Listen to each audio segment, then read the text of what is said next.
Hoy estaremos hablando acerca del arrebatamiento de la iglesia, un evento glorioso que usted no se quiere perder, y veremos cómo será el arrebatamiento, qué dice la Biblia acerca del rapto o arrebatamiento y en qué momento va a ocurrir, antes de la tribulación, a la mitad de los 7 años o al final. Así que será sin duda alguna una clase muy emocionante, como dije, un tema controversial, pero que también es muy emocionante para aquellos que estamos esperando la venida de nuestro Señor.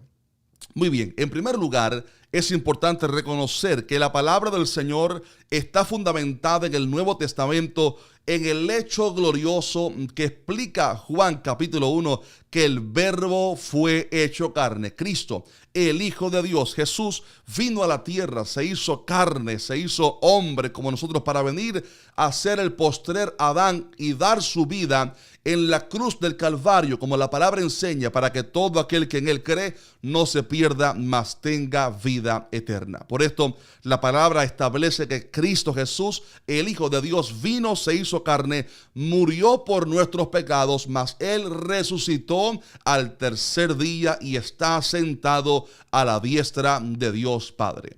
Sin embargo, la palabra de Dios también establece una doctrina muy emocionante y preciosa, y es que la palabra también habla acerca de el regreso de nuestro Señor, y esto está explicado en el libro de Hechos capítulo 1, cuando la palabra dice que después de haber estado Jesús 40 días manifestándose a muchos discípulos y mostrándole que él había ciertamente resucitado, la palabra dice que entonces él fue ascendido, llevado arriba en gloria en una nube.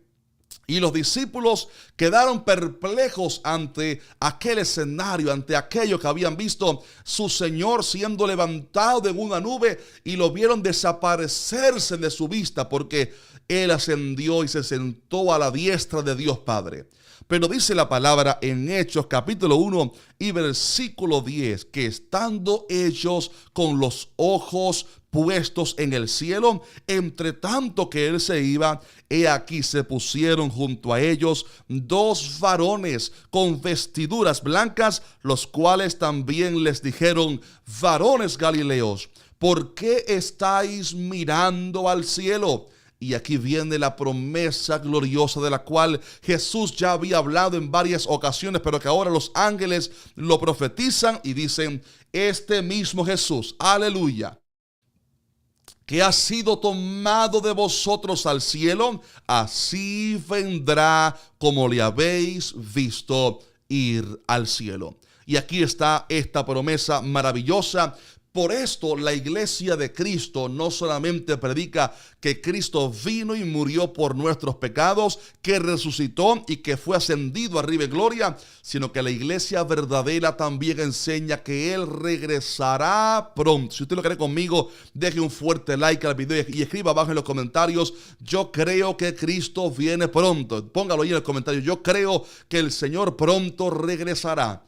Y digo esto porque hay grupos de cristianos que ven el libro de Apocalipsis como un libro meramente simbólico, meramente metafórico, y ellos hablan acerca de estas profecías como sencillamente símbolos de cosas de la iglesia, pero ellos no creen verdaderamente que Cristo va a regresar literalmente.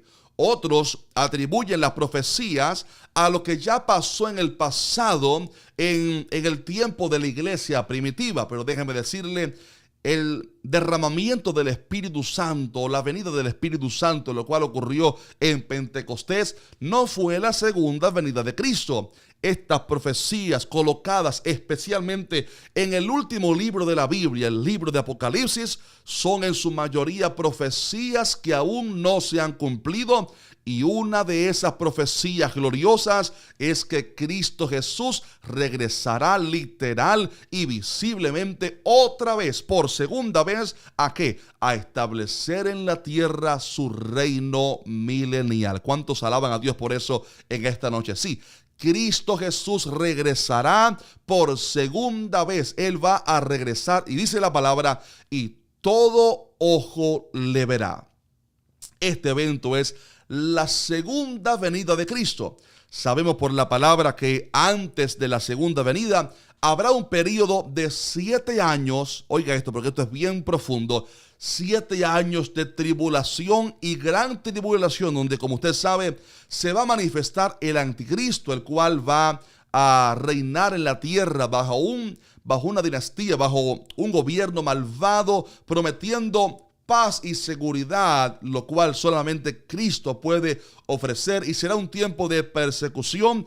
En las próximas clases estaremos escudriñando cómo será la gran tribulación, cómo será el anticristo, de dónde surge el anticristo, etcétera. Así que muy pendientes a las clases de cada lunes en la noche, porque lo que se aproxima en las próximas clases es realmente bien profundo, pero solamente lo menciono en esta noche a forma de introducción para decirles que la palabra enseña acerca de la segunda venida y también de ese periodo de 7 años, pero también la palabra del Señor habla acerca de un evento llamado en la Biblia como el arrebatamiento de la iglesia, y este es un evento controversial para algunos en específico en cuanto a en qué momento específicamente va a suceder, o sea, si va a acontecer el arrebatamiento antes de los 7 años, a la mitad de los 7 años, o si el arrebatamiento es al final de los 7 años, siendo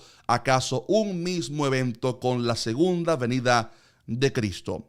Al final veremos cuál de las 3 posturas parece tener más valor o evidencia bíblica. Pero antes permítame hablarles acerca de cómo será el arrebatamiento de la iglesia, y esto es bien precioso, mi estimado hermano, y para esto vamos a ir a la palabra del Señor en la primera carta a Tesalonicenses, capítulo 4 y versículo 13 en adelante. Voy a leerlo completo porque esto está bien precioso.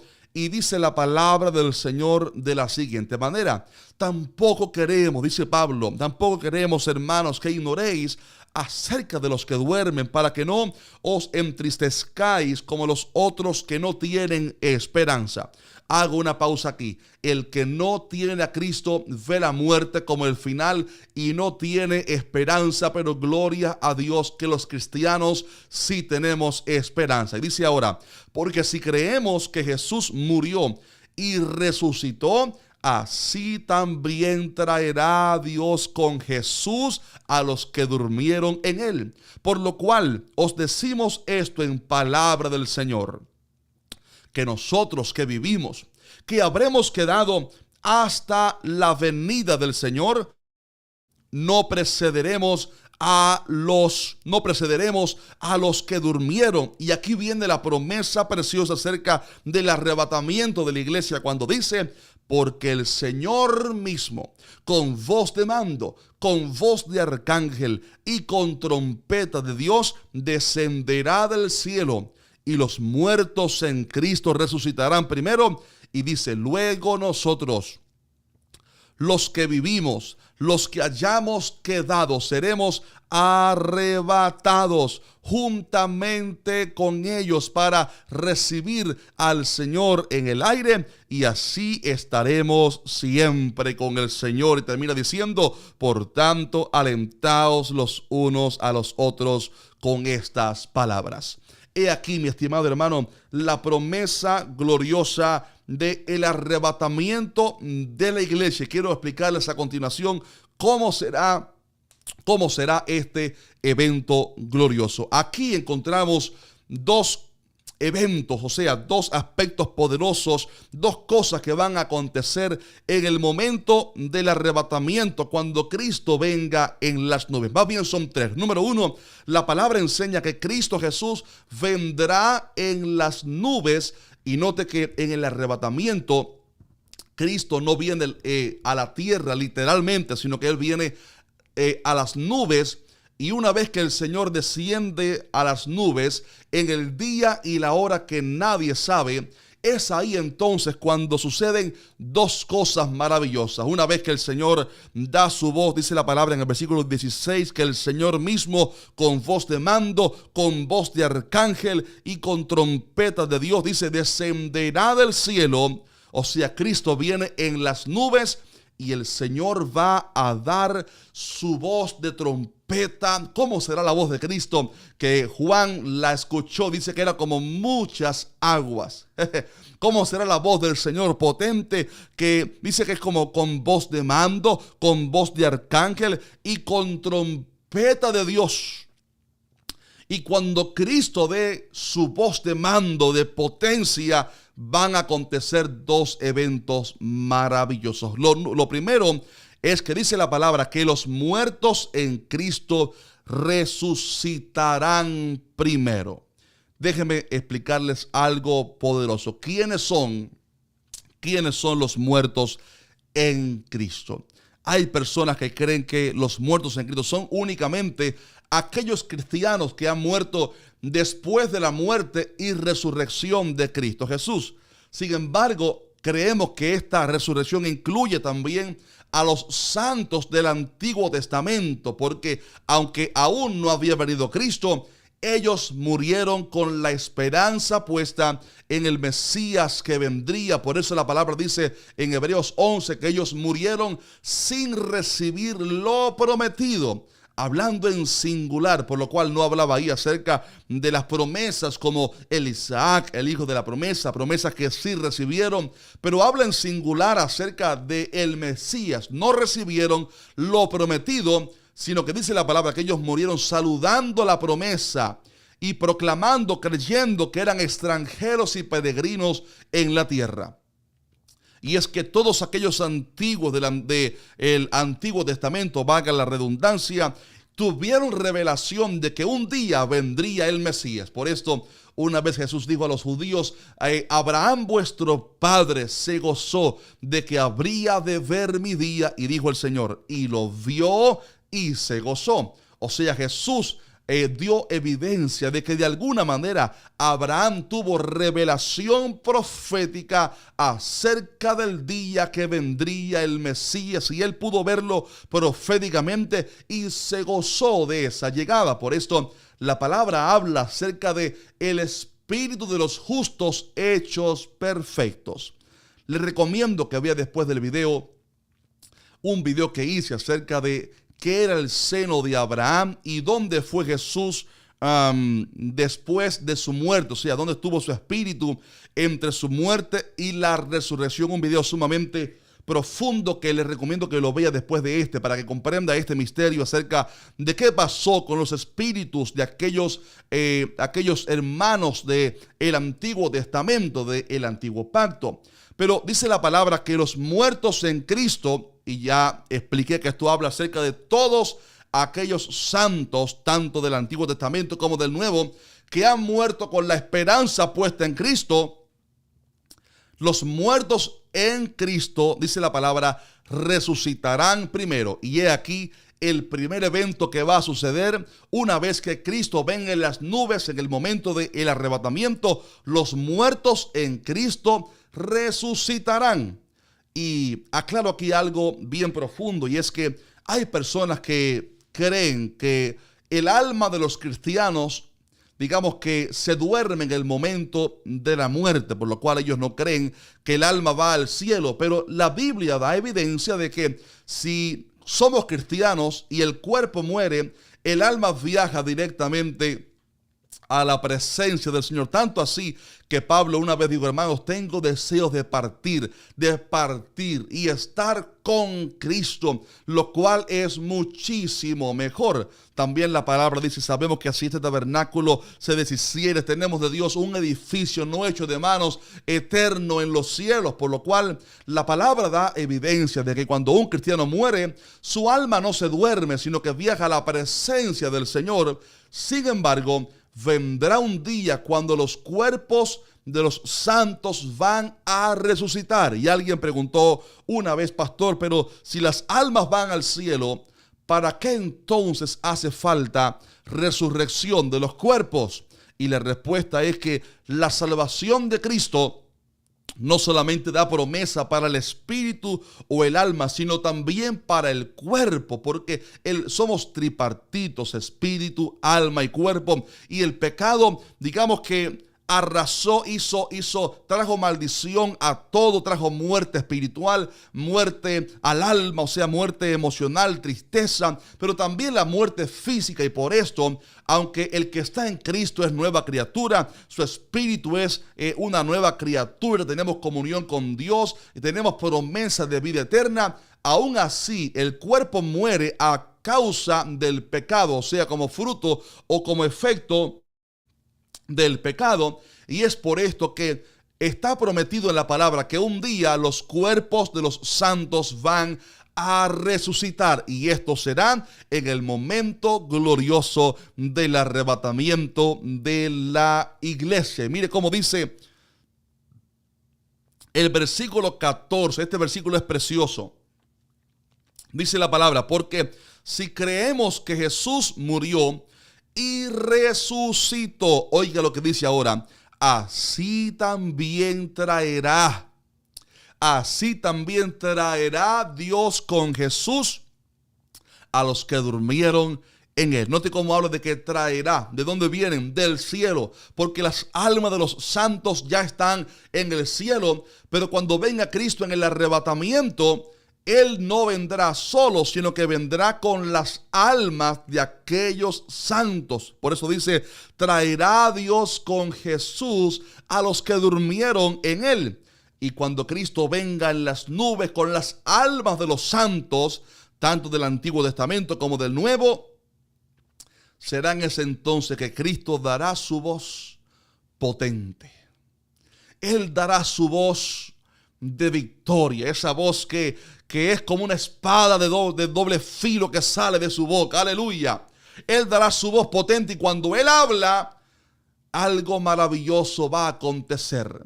Y es que los muertos en Cristo, sus cuerpos van a ser resucitados ante la potente voz del Señor, porque Él dijo: yo soy la resurrección y la vida. Imagine ese evento cuando Jesús estuvo frente a la tumba de Lázaro y Marta dijo: Señor, si hubiera estado aquí, mi hermano no hubiera muerto. Y Él dijo: Marta, yo soy la resurrección y la vida. Y Jesús lanzó su palabra y dijo: Lázaro, sal fuera. Y el que llevaba 4 días muertos, ya con mal olor ese cuerpo, lo muerto escuchó la palabra de aquel que es vida, de aquel que es la resurrección y la vida. Y cuando lo muerto escuchó la palabra de aquel que es la resurrección y la vida, lo muerto recibió vida. El oído que ya no escuchaba, de repente comenzó a escuchar aquella palabra, porque el que estaba hablando es aquel Cristo Jesús que es la resurrección y la vida. Por esto, la palabra poderosa que está llena de Cristo, cuando usted la lee, mi estimado hermano, esta palabra va a comenzar a provocar en usted, a crear en usted vida. Esta palabra se lleva de usted la tristeza, se lleva de usted la amargura, se lleva el enojo, se lleva la depresión, se lleva la muerte, se lleva la enfermedad. Y esta palabra de Cristo produce en usted y en mí vida, porque es la palabra del Verbo hecho carne, la palabra de Cristo Jesús. Aleluya. Por eso, y de la misma forma que el Señor habló a Lázaro y éste resucitó, así también la palabra enseña que en el momento del arrebatamiento, Cristo va a dar su voz de arcángel, de trompeta de Dios, y en ese entonces todos los cuerpos de los cristianos que hayan muerto o fallecido van a resucitar. No importa si eran ya polvo, no importa si murieron en el mar, en los aires, si fue hace miles de años, no importa. El mismo Dios que nos hizo del polvo de la tierra es también poderoso para hacernos otra vez.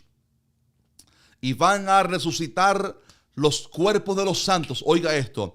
Y cuando van a resucitar sus almas, que vendrán con Cristo del cielo, tomarán esos cuerpos resucitados y entonces van a ser levantados arriba en las nubes con el Señor. Pero ya no un alma sin cuerpo, sino un cuerpo glorificado, lleno de gloria, un cuerpo que ya no padece hambre, que ya no padece enfermedades, un cuerpo que ya no sufre, que ya no llora, y un cuerpo glorificado, sobre todo, que ya no está atado a una naturaleza pecaminosa. Gloria a Dios por eso. Y ese es el primer evento que sucede cuando Cristo viene en las nubes, en el momento del arrebatamiento de la iglesia. El Señor da su voz y lo primero que sucede es que hay resurrección de muertos. Obviamente solamente de aquellos que murieron con la esperanza en Cristo Jesús son resucitados, son levantados.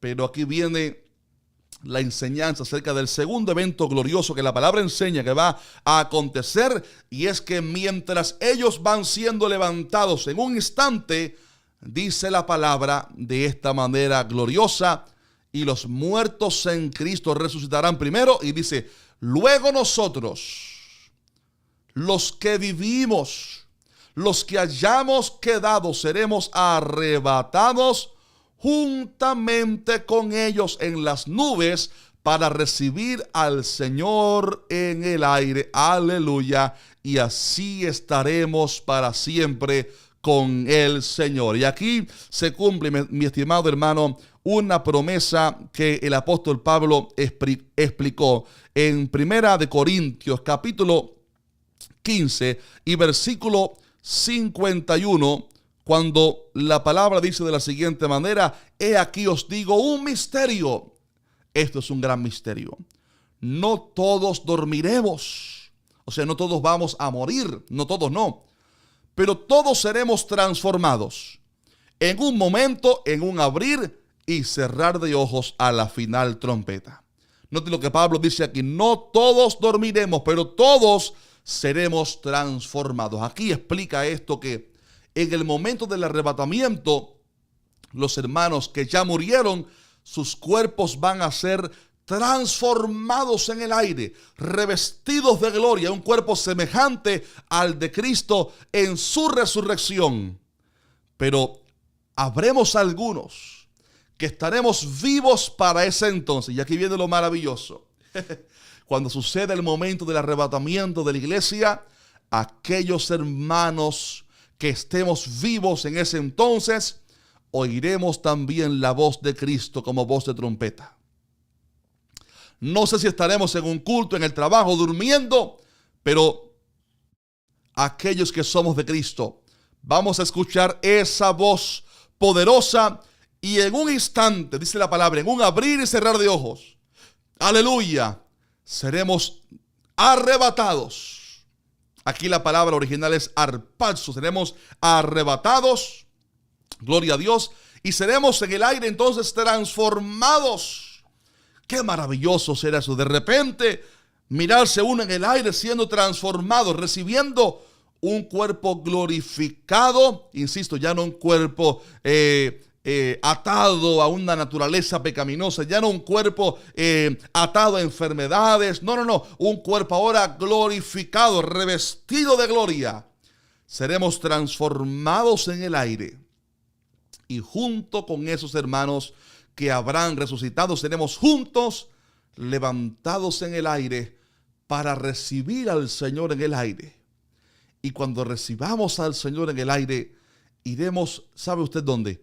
A su presencia, a celebrar las bodas del Cordero de Cristo con la iglesia. ¿Cuántos pueden decir en los comentarios un fuerte amén? Aleluya. Las bodas del Cordero de Cristo con la iglesia durante 7 años, porque así como en Israel se celebraban las bodas durante 7 días, y había luego un tiempo de descanso, de Shabbat, un tiempo ahí de jubileo para el matrimonio, así también la iglesia va a ser levantada en las nubes para recibir al Señor en el aire, y así estaremos con el Señor. Y aquí se cumple una palabra que el Señor había prometido en Juan capítulo 14, versículo 3. Aquí lo tengo en la palabra, y es cuando el Señor da esta promesa maravillosa diciendo: y si me fuere y os preparare lugar, dijo el Señor, vendré otra vez y os tomaré a mí mismo, para que donde yo estoy, vosotros también estéis. Note cómo dice: para que donde yo estoy, vosotros también estéis. Y aquí entro ya entonces en el tema de cuándo sucederá el arrebatamiento. Y comienzo con este versículo porque note cómo el Señor dice, yo me voy. ¿Para dónde fue el Señor? A la diestra de Dios Padre, al cielo. Dice, si yo me fuere y os prepararé lugar, ¿dónde? ¿En la tierra? No, en el cielo. Dice, vendré otra vez. ¿A dónde? A la tierra, a las nubes, vendré otra vez.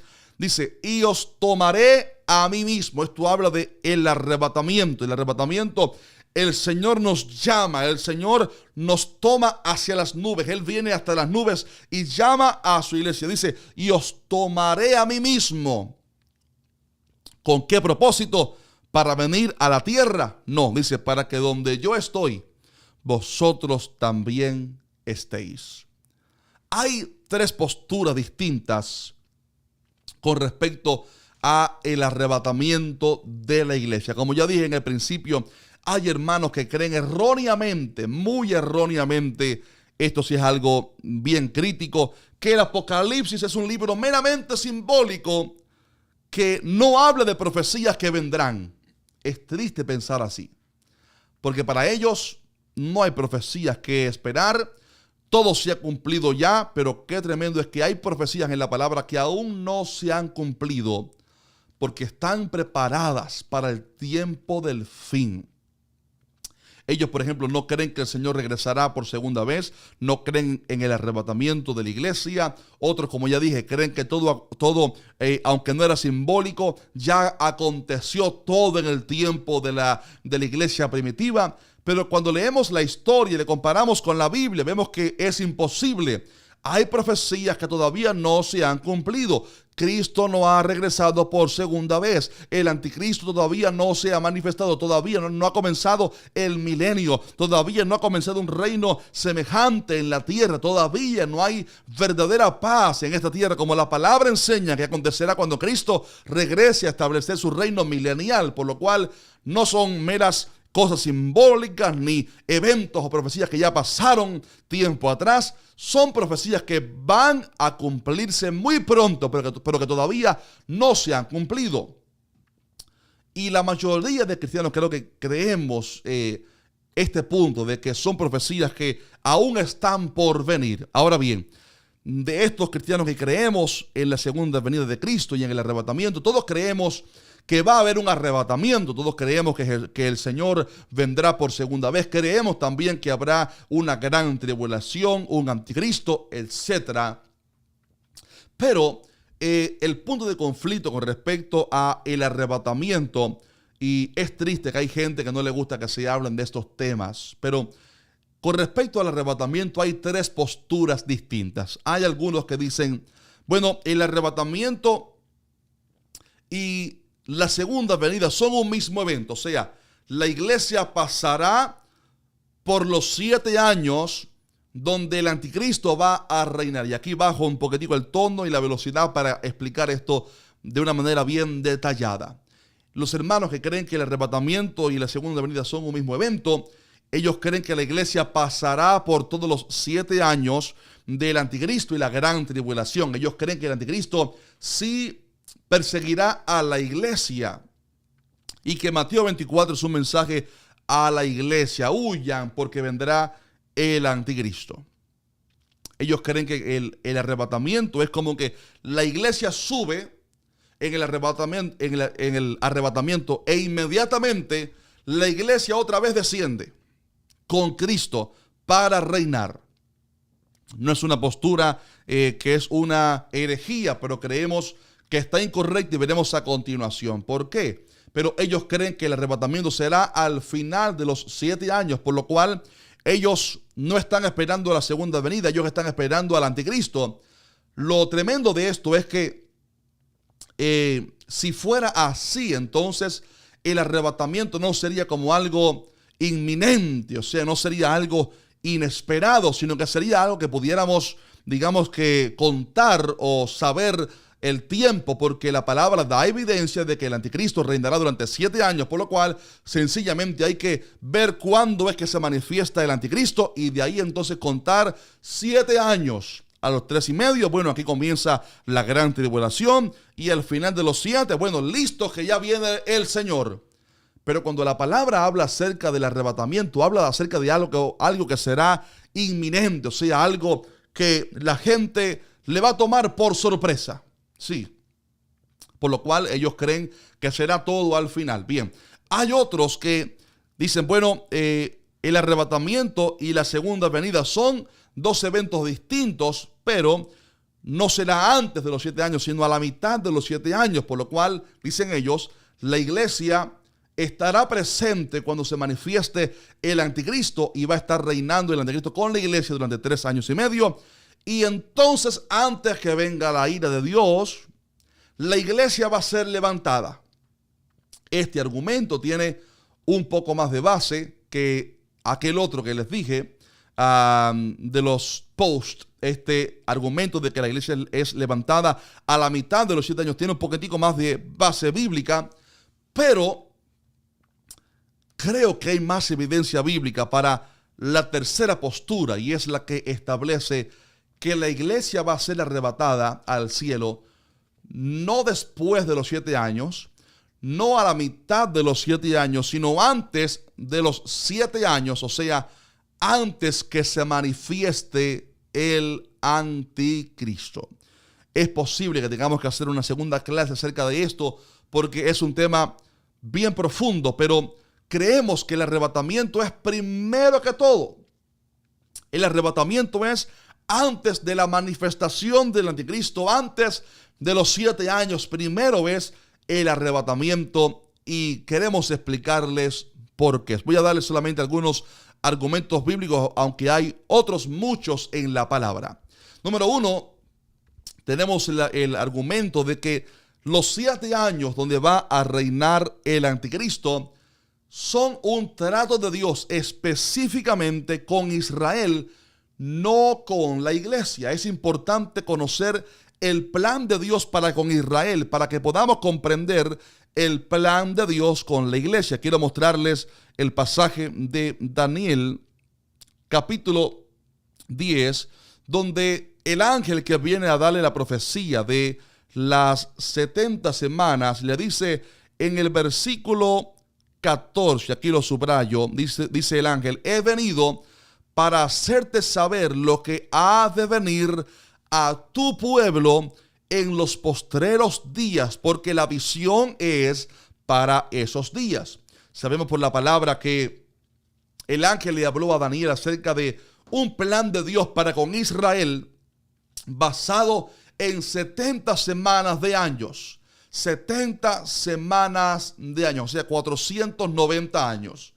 Y sabemos que cuando Jesús entró, y obviamente esto hablaba acerca de el momento cuando se diera la orden para que los judíos regresaran a Babilonia a levantar otra vez el muro de Jerusalén. Y cuando Jesús entra en Jerusalén en la entrada triunfal, esa semana, ese día se cumplía la semana 69 en años, obviamente, la semana número 69, y faltó una semana por cumplirse. Entonces, los 7 años cuando el anticristo se va a manifestar corresponden a la última semana de Daniel. ¿Y por qué razón esto aconteció? En el futuro estaremos hablando en una clase acerca de las 70 semanas de Daniel. El martes pasado en nuestra iglesia estuvimos hablando acerca de esto, y de hecho estamos subiendo el mensaje esta semana que viene al canal secundario que tenemos llamado Pastor Jaciel Rodríguez, acerca de las 70 semanas de Daniel. Pero es importante conocer esta profecía, y es que esa semana última corresponde a un trato de Dios con Israel. ¿Por qué razón? Porque cuando Cristo vino a la tierra, Él vino para salvar a Israel, pero la palabra dice en Juan capítulo 1, a los suyos vino y los suyos no le recibieron. Mas a todos los que le recibieron, a los que creen en su nombre, les dio potestad de ser hechos hijos de Dios. O sea, Dios permitió que los judíos fueran endurecidos para que entonces la salvación fuera abierta a todas las naciones, a razas, tribus, lenguas, una misericordia de Dios con todas las naciones. O sea, Israel fue endurecido como nación para que el mundo entero escuchara la buena noticia y tuviera la opción de ser salvos a través de Cristo Jesús. E Israel fue endurecido. Sin embargo, la palabra enseña que vendrá un día cuando Dios va a reanudar su plan con Israel. Sí, Dios va a reanudar su propósito con Israel. Y esto será así cuando el Señor termine el trato con la iglesia. O sea, Dios le puso pausa al trato de Dios con Israel luego de la semana 69 y faltó una semana de años, o sea, 7 años por cumplirse. Dios lo hizo así para abrir una brecha, un paréntesis de salvación para todas las naciones. Por esto somos salvos, usted y yo, quizás que no somos judíos, pero hemos creído en Cristo Jesús y hemos sido injertados en el olivo a través de la gracia. Una iglesia compuesta de judíos, hermanos gentiles, gloria a Dios. Pero aún con la nación de Israel hay un plan perfecto de Dios para que sean salvos a través, obviamente, de creer en el Señor. Y esto se va a reanudar cuando la iglesia sea levantada. Mira lo que dice Romanos 11:25. Porque no quiero, hermanos, que ignoréis este misterio, para que no seáis arrogantes en cuanto a vosotros mismos, que ha acontecido a Israel endurecimiento en parte. Note cómo lo dice, endurecimiento en parte. O sea, no es para siempre que Israel va a ser endurecido, sino endurecimiento en parte hasta que, o sea, Israel va a ser endurecido como nación hasta que haya entrado, mírame acá, hasta que haya entrado, hasta que haya entrado la plenitud de los gentiles. O sea, cuando haya entrado al cielo, ¿en qué momento? En el arrebatamiento, la plenitud, o sea, todos aquellos gentiles que han de ser salvos, y luego todo Israel será salvo. Lo que enseña este poderoso versículo es que el arrebatamiento pone fin al trato de Dios con la iglesia gentil y reanuda su plan con Israel para que Israel sea salvo. Por eso dice, los israelitas han sido endurecidos, Israel ha sido endurecida, esta nación, hasta que termine el tiempo de los gentiles, el tiempo de la iglesia gentil. Y entonces, una vez que suceda el arrebatamiento, todo Israel será salvo. Por esto creemos que los 7 años no corresponden a un trato de Dios con la iglesia. Hay quienes dicen, es que la iglesia tiene que sufrir, es que la iglesia tiene que ser perseguida, es que la iglesia tiene que pagar el precio. ¿Cuál precio, hermanos, si somos salvos a través de la gracia? Los 7 años corresponden a un trato de Dios específicamente con Israel y no con la iglesia. Por esto, a partir de Apocalipsis 6 en adelante, no encontramos la iglesia más hasta el final. Hay un pasaje que un hermano me estaba preguntando hoy acerca de Apocalipsis 7, cuando se encuentra una multitud de personas, capítulo 7, vestidos de ropas blancas de todas las naciones y tribus y pueblos y lenguas, que estaban delante del trono y en la presencia del Cordero, y clamaban diciendo, la salvación pertenece a nuestro Dios. Entonces, versículos 14 en adelante dice, estos son los que han salido de la gran tribulación y han lavado sus ropas y las han emblanquecido en la sangre del Cordero. Y preguntaba, ¿quiénes son estos? Obviamente, tal parece que está hablando acerca de aquellos cristianos que se habrán quedado en la gran tribulación, producto de no haber estado listos, y que darán sus vidas por Cristo. Por esto, note que tenían ya ropas, ya habían recibido ropas antes, pero habían estado manchadas. Pero ellos, dice, han emblanquecido, han lavado sus ropas y las han emblanquecido en la sangre del Cordero. Pero este tiempo de 7 años corresponde a un tiempo del Señor con Israel. Por esto vemos tantos símbolos judíos y del antiguo pacto en el Apocalipsis, porque son específicamente un trato de Dios con la nación de Israel. Por esto, en primer lugar, los 7 años se tratan de un trato de Dios con Israel, Israel y no con la iglesia. Un segundo argumento que nos enseña que por lo menos la iglesia no pasará la gran tribulación es conocer el carácter de Dios. Mire esto, el Antiguo Testamento nos revela el carácter de Dios. Y vemos en el Antiguo Pacto cómo Dios, digamos que mostró cómo era su carácter a la hora de enviar juicio. Por esto vemos ejemplos como cuando vino el diluvio en el tiempo de Noé, o cuando vino el juicio sobre Sodoma y Gomorra, la destrucción, el fuego y azufre que vino sobre Sodoma y Gomorra. Vemos que Dios envió juicio, pero en ambos casos, oiga esto, Dios primero puso a salvo a su pueblo. En el caso de Noé, primero Dios le manda que construya el arca. Noé entra en el arca con su familia y entonces Dios cierra la puerta. Y después entonces viene el diluvio. En el caso de Lot también Dios primero saca a Lot y a la familia de Sodoma, y una vez llegan a Zoar, entonces viene sobre Sodoma y Gomorra fuego y azufre. Y en ambos casos vemos cómo Dios actuó de una manera misericordiosa hacia su pueblo. Primero saca a su pueblo del lugar de la prueba y después entonces envía el juicio. Y esto va de acuerdo con el pasaje de Primera a Tesalonicenses, capítulo 5, versículo 9, cuando la palabra del Señor enseña diciendo: porque no nos ha puesto Dios para ira, sino para alcanzar salvación por medio de nuestro Señor Jesucristo.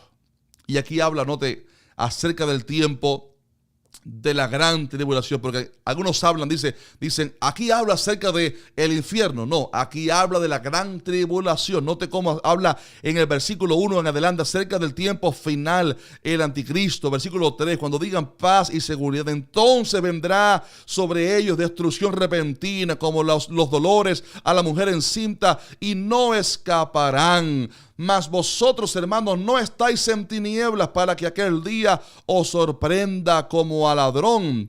Y luego dice lo que ya leímos: porque no nos ha puesto Dios para ira, sino para alcanzar salvación por medio de nuestro Señor Jesucristo.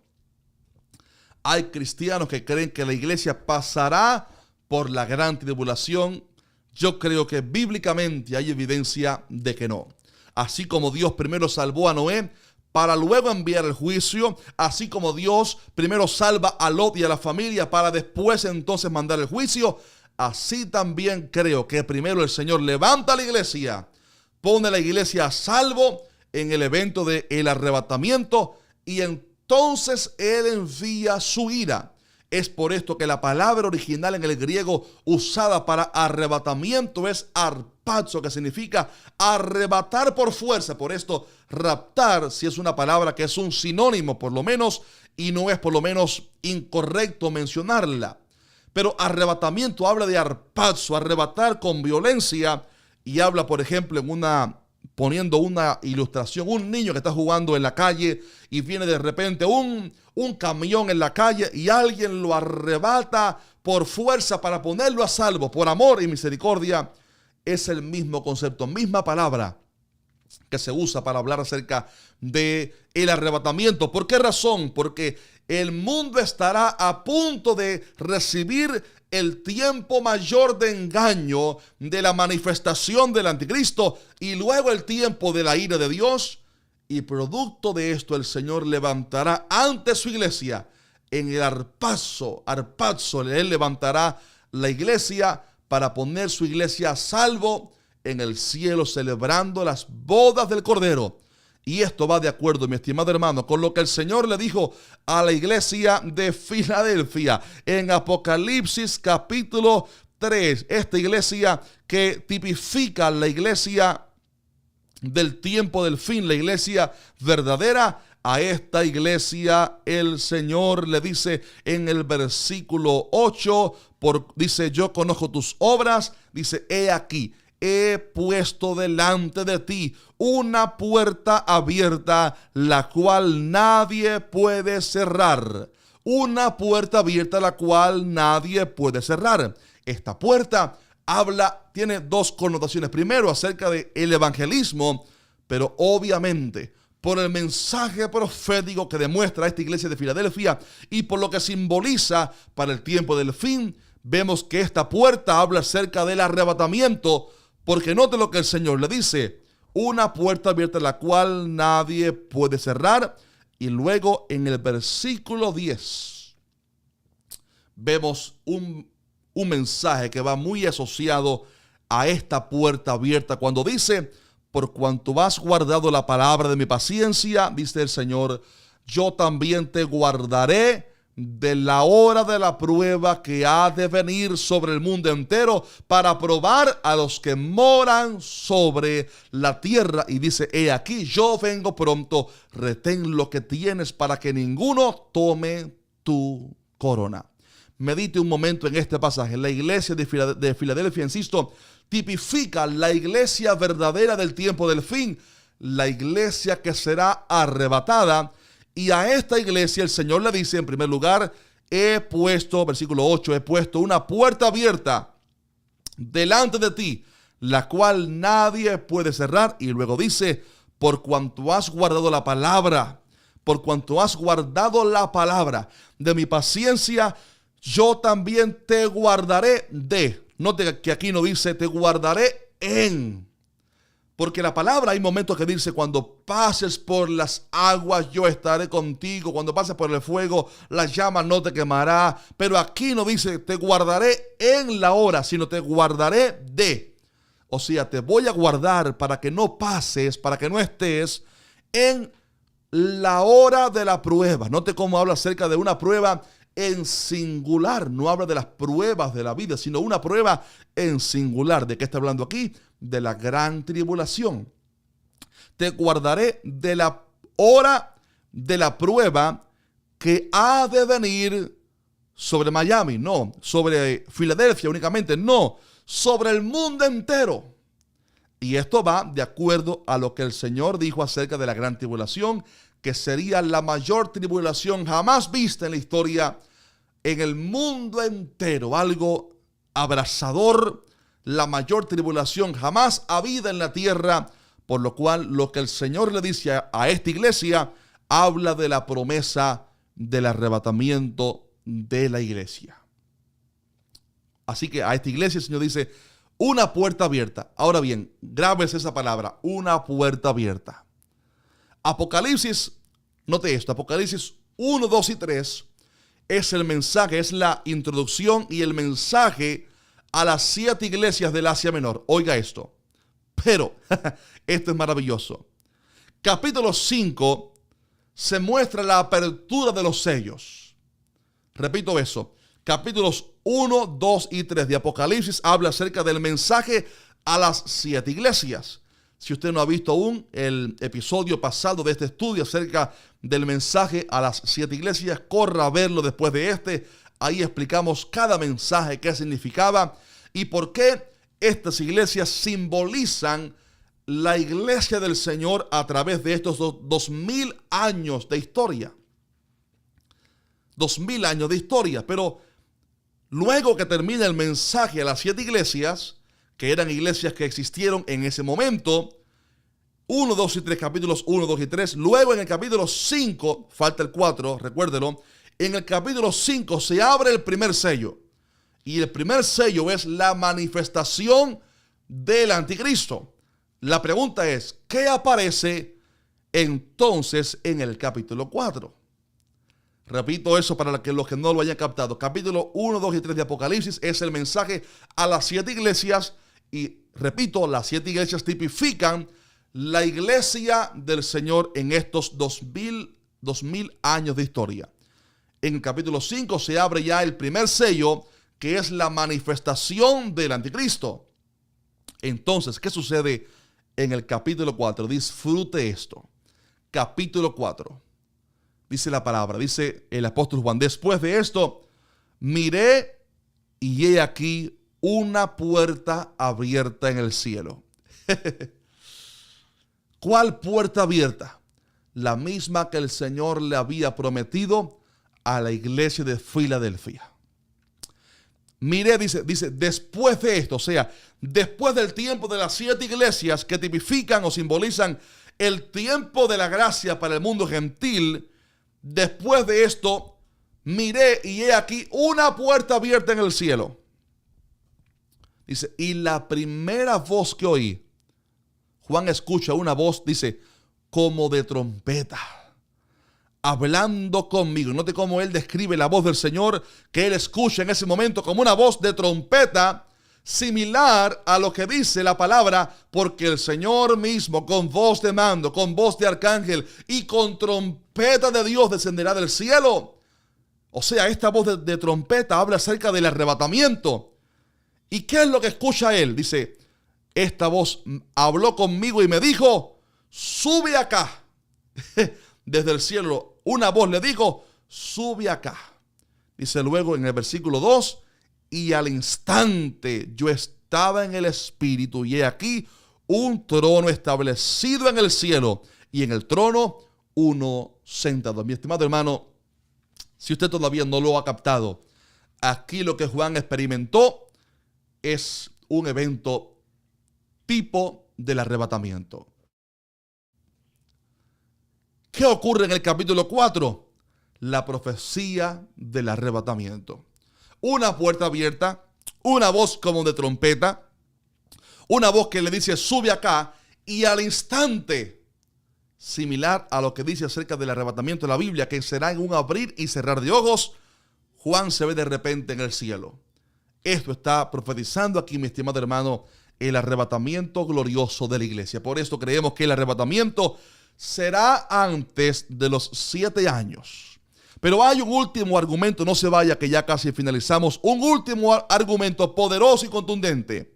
Y se encuentra en 2 Tesalonicenses, capítulo 2 y versículo 6 en adelante. Aquí lo tengo, donde la palabra del Señor dice, y ahora vosotros sabéis lo que lo detiene. Hago un paréntesis aquí. Aquí está hablando acerca de el anticristo. Note que arriba dice el encabezado, manifestación del hombre de pecado. Aquí habla la Biblia acerca de la profecía de la manifestación del anticristo. Pero aquí revela ahora en el versículo 6 algo sumamente poderoso. Algo poderoso. Dice, ahora vosotros sabéis lo que lo detiene. Wow. Así que el anticristo tiene algo que lo detiene. Tiene algo que no le impide manifestarse. Yo creo que posiblemente ya el anticristo pudiera estar, digamos que viviendo en la tierra por lo menos. O sea, que ya haya nacido el anticristo. Pero dice, hay algo que lo detiene, a fin de que a su debido tiempo se manifieste. Porque ya está en acción el misterio de la iniquidad. Aquí habla acerca de el espíritu del anticristo. Solo que hay quien al presente lo detiene. Note que ya aquí como no habla de algo, sino de alguien. Porque dice, hay quien al presente lo detiene. Pero ahora se vuelve esto más profundo cuando dice, hasta que él a su vez sea quitado de en medio. Hasta que él ya no es algo, ya no es alguien. Ahora dice hasta que él es una persona. Hasta que él a su vez sea quitado de en medio. Y dice ahora sí, y entonces se manifestará aquel inicuo a quien el Señor matará con el espíritu de su boca y destruirá con el resplandor de su venida. ¿Quién será este él?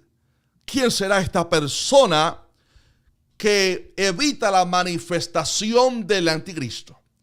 Hay solamente 2 posibles respuestas. Y digo solamente 2 porque alguien dice, ¿puede ser un sistema político? No, mi hermano, aquí habla acerca de una persona. Hay quien al presente lo detiene. Note cómo habla acerca de algo que ya estaba en el tiempo de Juan o de Pablo, perdón. Hay quien al presente lo detiene desde ya, hasta que él es una persona, sea quitado de en medio. O sea, hay una persona en la tierra que evita que se manifieste el anticristo.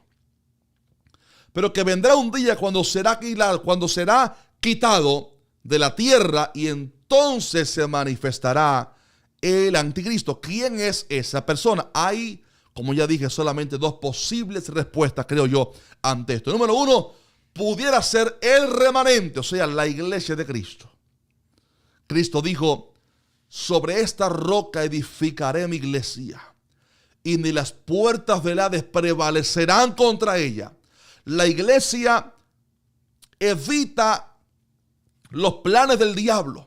La iglesia es sal que previene de corrupción. La iglesia es influencia, es luz a este mundo. La iglesia es una fortaleza inconmovible que dijo Cristo: ni las puertas del infierno prevalecerán contra ella. Sin embargo, la segunda posible teoría es que se esté hablando aquí acerca de la persona del Espíritu Santo. Sí, el Espíritu Santo, mi hermano querido, es omnipresente. Él ha estado en el cielo y en la tierra desde el principio. La palabra dice en Génesis: en el principio creó Dios los cielos y la tierra estaba desordenada y vacía, pero el Espíritu de Dios se movía sobre la faz de las aguas. Ya Él estaba en todo lugar, porque el Espíritu Santo es omnipresente. Aleluya. Lo que pasó en Pentecostés es que el Espíritu Santo hizo en la tierra su sede ministerial, porque vino a la iglesia. Él no vino meramente a la tierra como tal, sino a la iglesia. Y como la iglesia está en la tierra, obviamente Él hizo su sede en la tierra, pero Él no vino para la tierra, sino para la iglesia. Por esto, cuando la iglesia es levantada, aunque el Espíritu Santo seguirá obrando en la tierra para salvar a los judíos, aún así, la sede ministerial del Espíritu Santo, que es la iglesia, sube, porque la iglesia es arrebatada.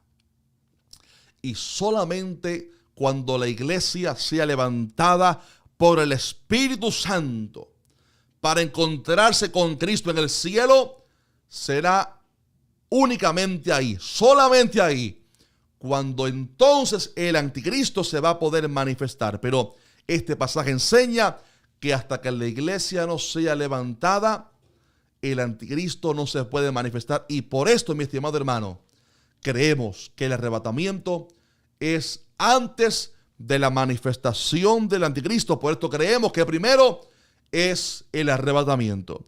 Hace unos días vi un video, o por lo menos el título de un video, que decía: ¿cómo prepararnos para la llegada del anticristo? Prepárese usted. Yo no me preparo para la llegada del anticristo. Yo me preparo para el arrebatamiento de la iglesia. Yo no estoy esperando al anticristo. Yo no estoy esperando conocer al anticristo.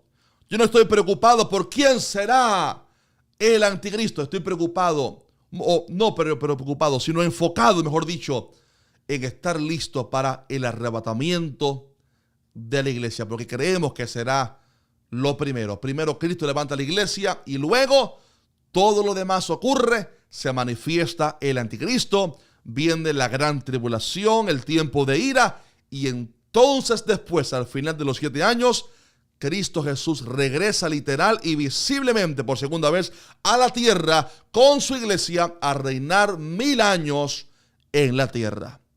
Pero le tengo noticias, cuidado con esto. No todos se van con Cristo en el arrebatamiento. Sí, porque hay gente hoy que dice: yo creo en Cristo, me voy en el rapto. Cuidado.